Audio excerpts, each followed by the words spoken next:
Buenas noches a todos, gracias por acompañarnos. Señor nos bendiga en este momento que vamos a entonces abrir su palabra. El tema de hoy es prosigo a la meta.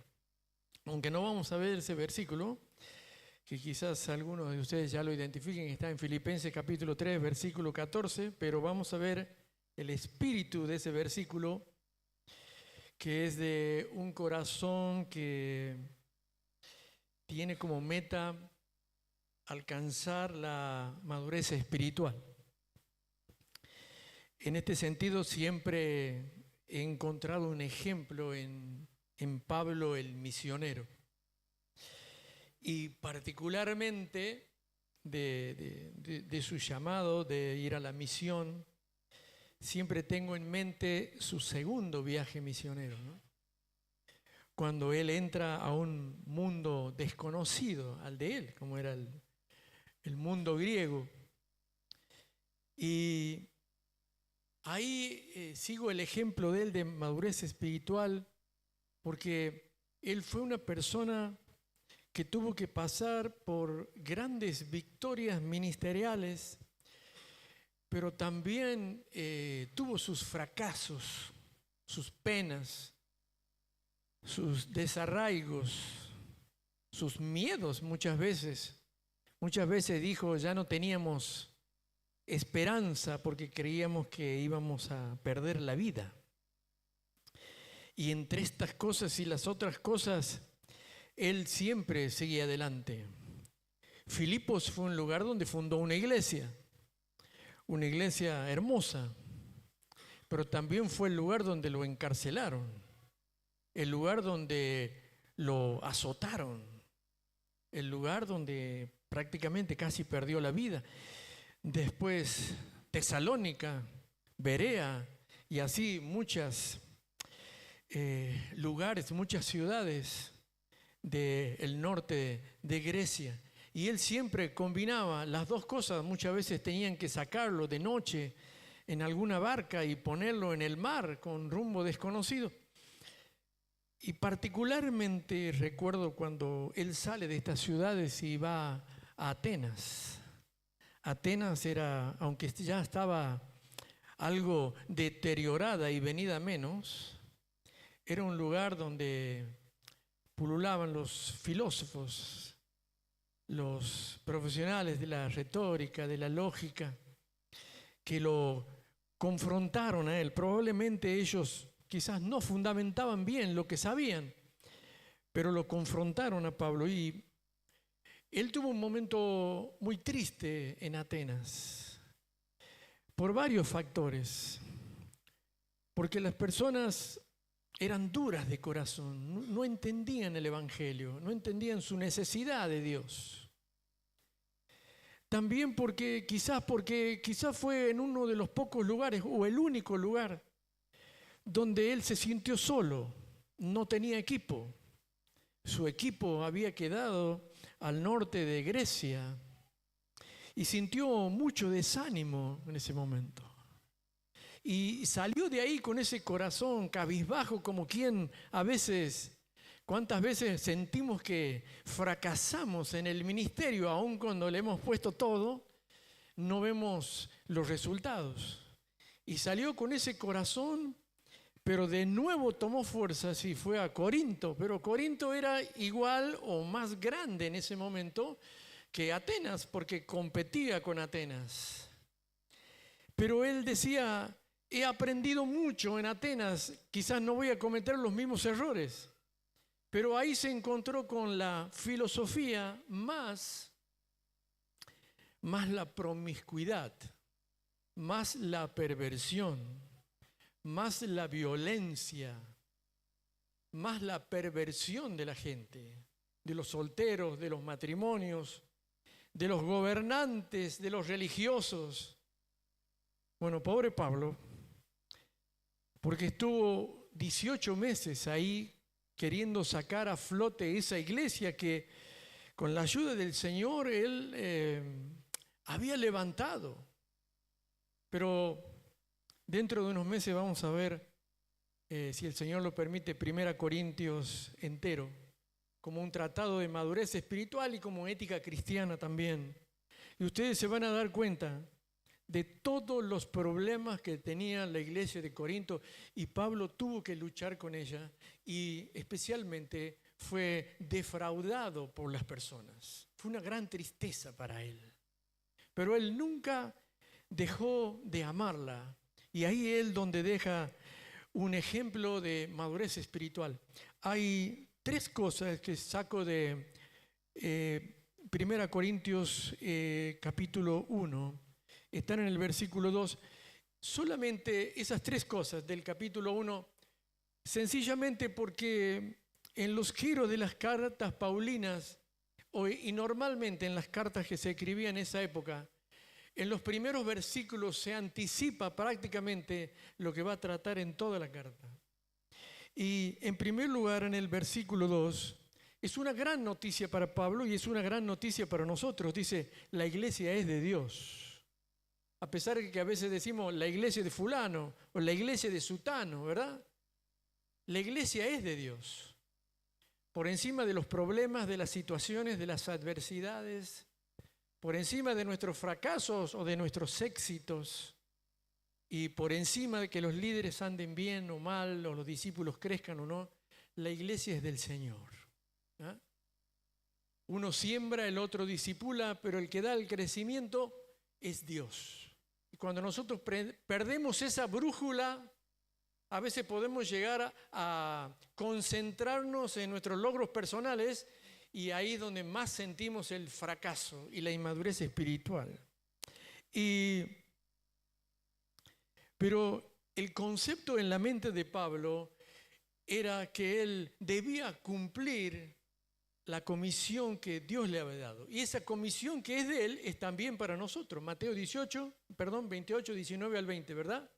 Tres cosas simples. Hagan discípulos. Llévenlo al bautismo, que es un testimonio público de la fe interior y genuina de un creyente. Y en tercer lugar, enséñenle que guarden todas las cosas que yo he mandado. Tres cosas simples que Pablo debía hacer y que nosotros debemos continuar. Y la iglesia es de Dios. En segundo lugar, que está en el versículo 9, dice, fiel es Dios que nos ha llamado a la comunión. El Señor establece que nuestra relación con Dios es más que un concepto intelectual, es más que algo de pensamiento, de nociones abstractas. La comunión con Dios es una relación personal y íntima con el Señor. El Señor personalmente y corporalmente no está, pero está su cuerpo, que es la iglesia. Por eso es que los miembros de la iglesia deben llegar a establecer una relación íntima entre nosotros. Recuerden que el Señor dijo, en esto conocerán que son mis discípulos, en que se aman unos a otros.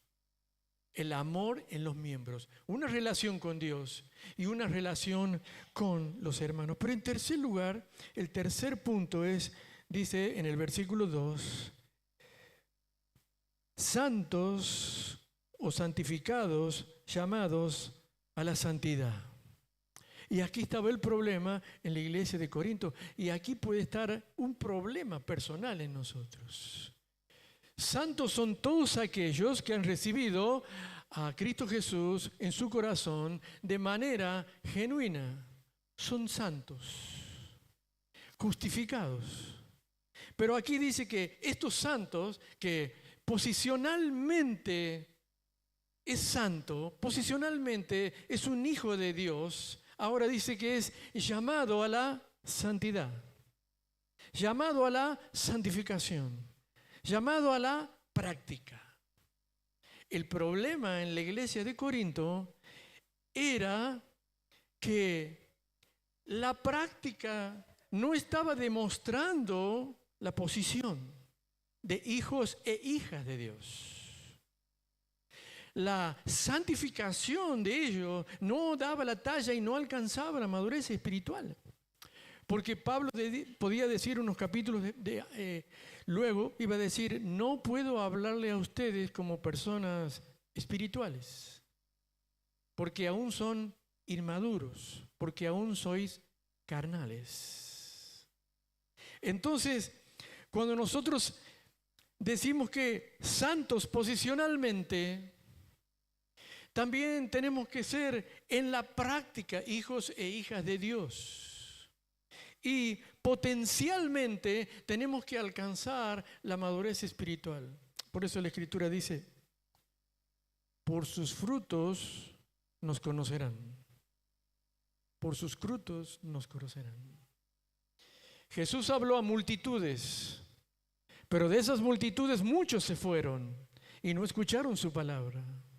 Y quedaron unos pocos que siguieron al Jesús. Muchas veces Jesús les dijo, ¿ustedes también se van a ir?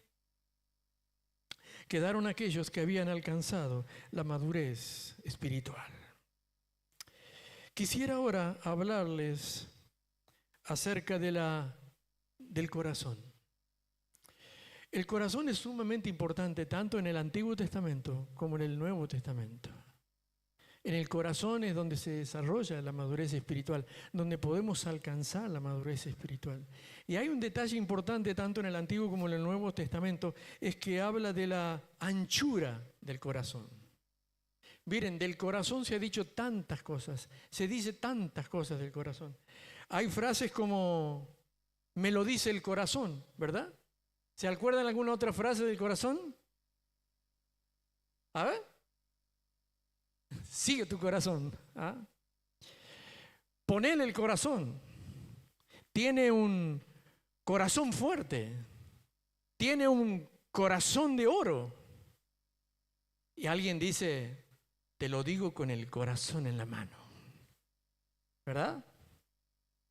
Y cuando hay tantas cosas acerca de la biología del corazón, del metabolismo del corazón y de las metáforas del corazón, que a veces nos confundimos, a veces qué es lo que la Biblia quiere decir acerca del corazón.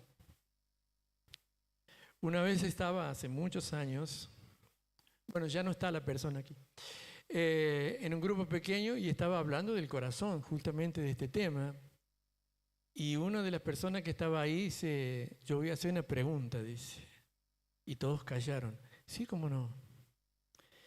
Tengo un problema, dice, porque yo he creído en el Señor Jesucristo de todo corazón. Mi pregunta es esta. Si algún día mi corazón falla y tienen que hacerme el trasplante de corazón. Y la pregunta, ¿y qué pasa si el otro era un incrédulo? Y me viene a mí un corazón incrédulo, dice. En ese momento yo me tapé la boca, así porque no tenía respuesta para eso, pero todos los muchachos que estaban ahí se largaron Por 10 minutos no podemos seguir el grupo pequeño. Bueno, el pobre muchacho dice, bueno, yo pregunto porque no sé, dice, ¿no? Bueno, quizás a nosotros puede llegar a pasarlo lo mismo. Ustedes seguramente se van a acordar que Salomón, el gran Salomón y sabio Salomón rey, hizo una petición muy importante delante de Dios.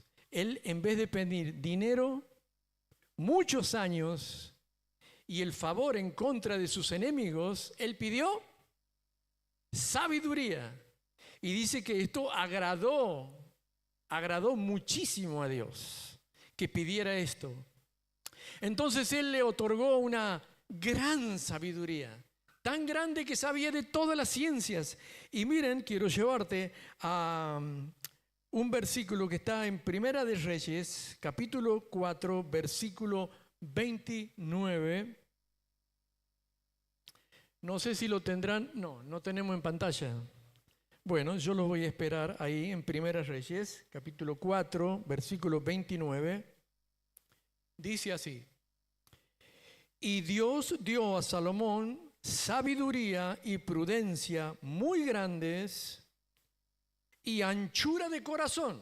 Si quiere puede subrayar. Y anchura de corazón como la arena que está a la orilla del mar. ¿Ah? Ahora, para nosotros, nuestra cultura occidental, muchas veces corazón significa todas las metáforas que yo he dicho recién, que tienen que ver con los sentimientos y con los afectos. Pero para la cultura hebrea, el corazón era el asiento del pensamiento y del entendimiento y del discernimiento, ¿no? Y entonces, aquí cambia el concepto porque lo que Dios le dio a Salomón y por petición de él fue un gran discernimiento. Él lo necesitaba para tomar decisiones personales, lo necesitaba para tomar decisiones y discernimiento para manejar un pueblo tan pero tan grande sobre el cual Dios le había puesto. Entonces, lo que dice este versículo de anchura de corazón es tener una amplitud de mente, de pensamiento y de entendimiento. Sobre toda cosa guardada, guarda tu corazón porque Él emana la vida. Para el Antiguo Testamento es discernimiento, pensamiento, entendimiento para tomar decisiones. En segundo lugar tenemos otro versículo, Salmo 119, 32.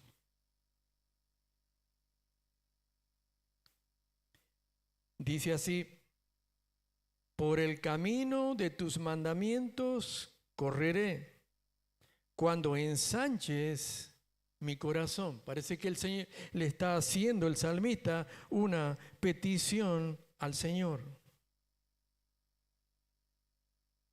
Y aquí este versículo da a entender que el corazón se ensancha cuando nos libra muchas veces de temores y de engaños en nuestra mente. El libro de Corintios, 2 de Corintios, capítulo 5, versículo 10, dice que nosotros tenemos que derrotar todo tipo de argumentos que están en nuestra mente y que impiden que nosotros alcancemos la madurez espiritual. Este versículo a mí me recuerda en los montes santiagueños, pero bien del norte, no sé si alguno los conoce, bien del norte, es muy fácil perderse. Cuando uno se pierde ahí en esos lugares, lo peor que le puede pasar es entrar en desesperación. Cuando uno se desespera y tiene miedo, corre. En esos lugares no hay cómo caminar parado. Muchas veces hay que agacharse para pasar, porque no hay lugar. Cuando suceden estas cosas, las ropas de la persona se rasgan y el cuerpo se lastima.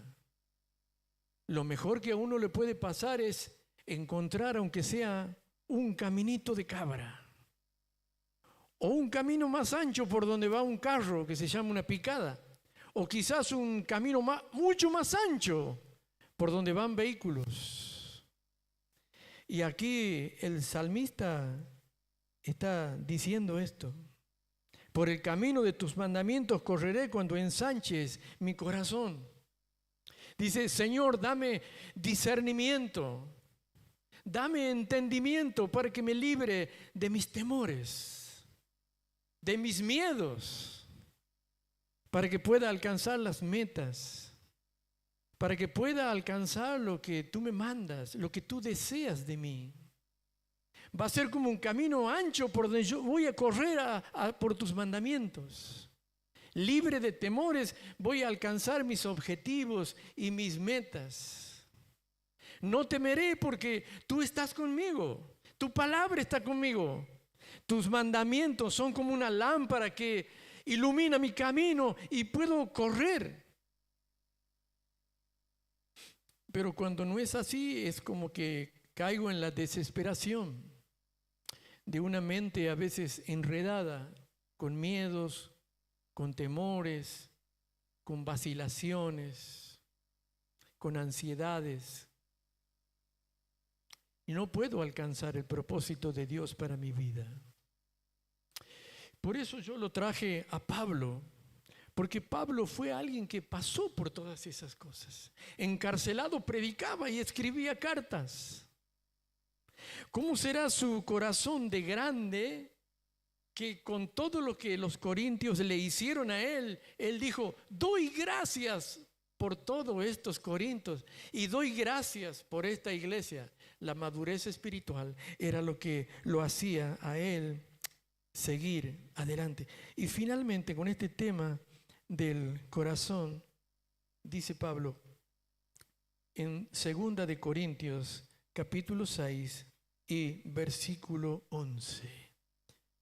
Parece que aquí el concepto hebreo cambia un poco y deja de ser el entendimiento y el pensamiento y ya tiene que ver con las emociones. Dice Pablo, nuestra boca está abierta a vosotros, oh Corintios, nuestro corazón se ha ensanchado. Y uno diría, ¿qué quiere decir Pablo con este versículo tan difícil? Sabe que en el contexto inmediato él lo explica. Si seguimos leyendo, dice así, en la versión internacional, hermanos corintios, versículo 11, les hemos hablado con toda franqueza, les hemos abierto de par en par nuestro corazón. Nunca les hemos negado nuestro afecto, pero ustedes sí nos niegan el suyo. Para corresponder del mismo modo, les hablo como si fueran mis hijos.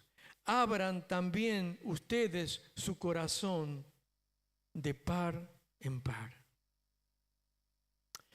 Pablo nos enseña de que el corazón se ensancha cuando nosotros aprendemos a amar.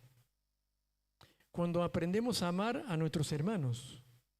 Cuando aprendemos a amar a nuestros enemigos, cuando aprendemos a amar a quienes nos defraudan, cuando aprendemos a amar a quienes nos hacen mal o a quienes no entendemos, a quienes nos ponen tropiezos y obstáculos en el camino.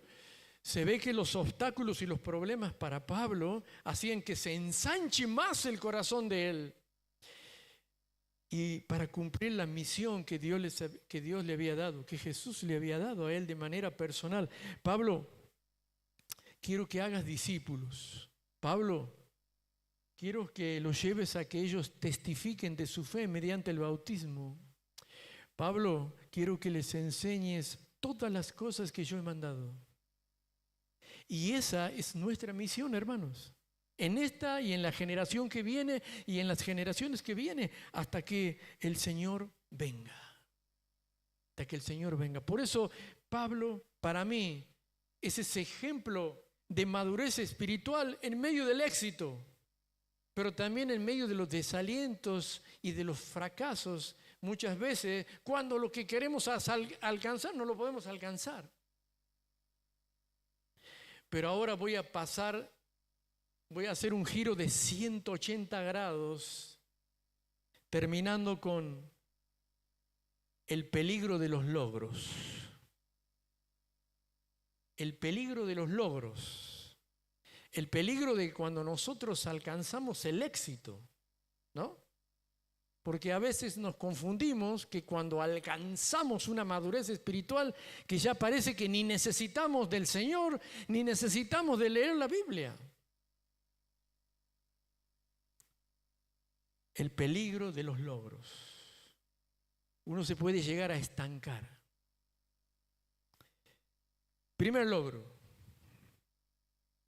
Cuidado. Cuando el éxito nos hace perder la humildad.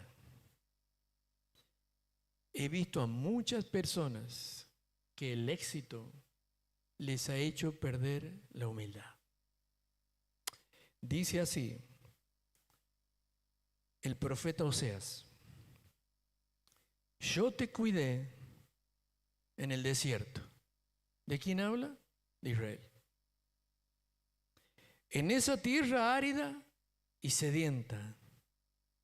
Pero una vez que comiste y quedaste satisfecho, te volviste orgulloso y te olvidaste de mí. Y te olvidaste de mí.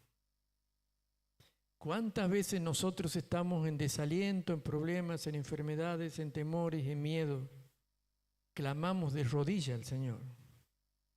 Cuando estamos sin recursos, clamamos al Señor. En el desaliento del ministerio, tenemos pocas personas, las personas no vienen. Hacemos todo lo que tenemos que hacer, pero no hay resultados y clamamos al Señor. Y de pronto el éxito viene. ¿Cuántas veces estamos sin trabajo? Oramos, el Señor nos da un trabajo, 2 trabajos.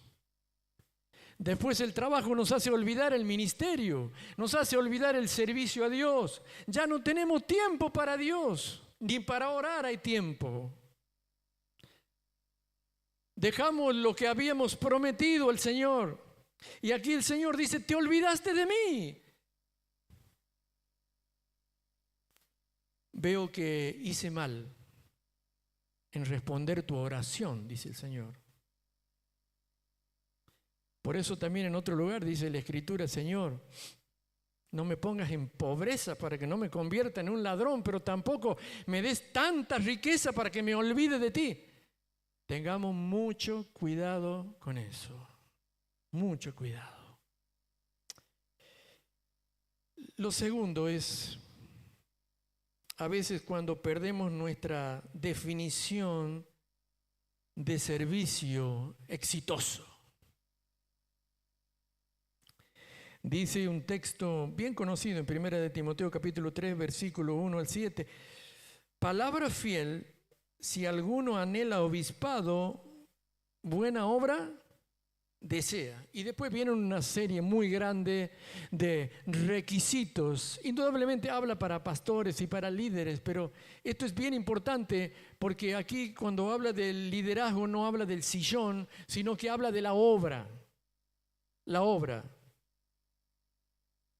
Y del anhelo, dice ahí, de aquellos que quieren tener una posición de influencia en la iglesia de Dios. No se olviden, ¿no? Entre comillas, la iglesia de Dios, el deseo, el anhelo. Si ustedes se fijan ahí de todos los requisitos que hay, ninguno habla de títulos académicos, ninguno habla de seminarios, no habla de dones, de habilidades, de talentos. Todo lo que yo puedo ver ahí son requisitos de carácter de la persona, requisito de madurez espiritual. Alguien que posicionalmente es un hijo de Dios o una hija de Dios, alguien que en la práctica hace ver frutos espirituales de madurez espiritual en su vida. Eso es carácter cristiano, parecerse cada vez más a Cristo y tiene una potencialidad para que el Señor lo use en la obra de Dios. Todas son cualidades de carácter. Todas son cualidades de carácter. Entonces nosotros tenemos que tener cuidado de no volvernos resultadistas. ¿Qué quiero decir con esto? Cuidado con nuestra definición de ministerio. ¿Y por qué te digo esto?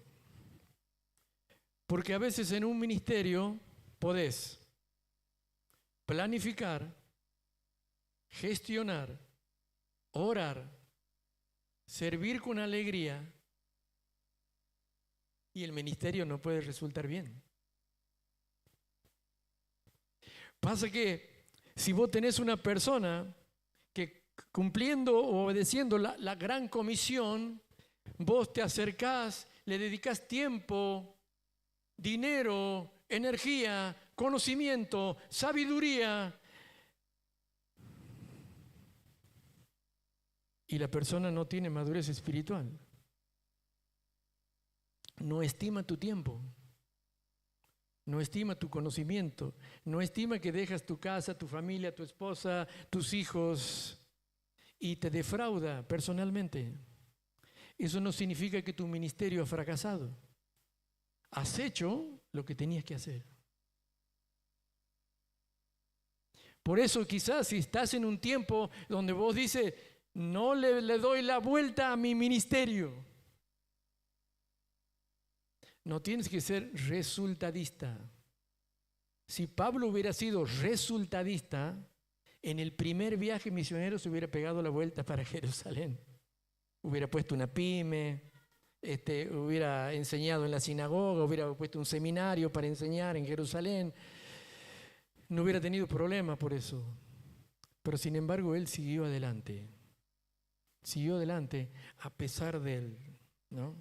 Entonces, tenemos que tener mucho cuidado con eso. Y dice Pablo en 1 Corintios capítulo 3, versículo 7. Ni el que planta es algo, ni el que riega es nada, sino Dios el que da el crecimiento. Por eso, terminando, este tema de hoy se llama madurez espiritual. Cuando nosotros alcanzamos la madurez espiritual es cuando estamos preparados para toda buena obra. Sé que en este año, como en todos los años, vamos a tener victorias, vamos a tener adversidades, vamos a tener tiempos de éxito y vamos a tener tiempos de desalientos personales, grupales, a los líderes de programa, a los líderes de grupo pequeño, a los papás, con los hijos, a las mamás. Vamos a pasar por todas esas cosas. Alcanzar la madurez espiritual es aprender a confiar en el Señor y en sus promesas y dar todo lo que tenemos para dar. Tenemos que planificar, tenemos que gestionar, tenemos que orar, tenemos que cuidar nuestros ministerios. De paso voy a decir algo antes que termine. Va a sonar como exhortación, ¿no? Si suena como exhortación, esa es la idea. Muchos están pensando en empezar sus ministerios en marzo o algunos un poquito más en abril.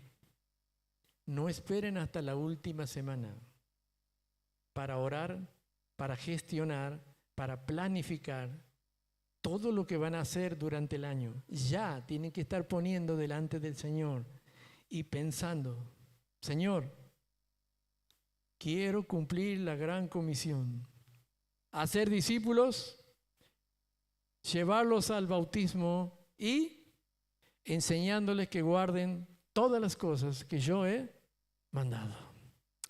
Amado Señor, damos gracias en este tiempo por tantos ejemplos en la palabra de Dios.